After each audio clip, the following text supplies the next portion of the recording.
Hey folks, AJ here. We're back at my famous workbench. Today we're highlighting the 10-2100 air control assembly made by Hydro-Air. It's available in white and bone. If you need to order just the knobs, they are available by themselves. Okay, let's go over the dimensions to make sure you're ordering the right air control for your tub. The diameter of the outside of the knob is 2 and 21/32.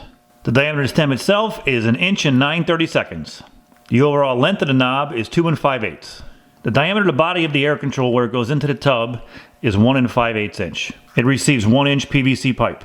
This body comes with a lock nut and a gasket for a watertight seal. As of right now, a chrome trim piece is available. I don't know how much longer it's going to be available on the market, but let me show you how it goes together. It's a 2-piece trim unit.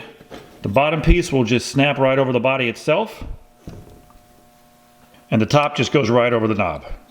And that's everything you need to know about the 10-2100 Hydro-Air air control assembly. Be sure to subscribe to our YouTube channel and share and like our videos. We are your Whirlpool Tub Parts Authority.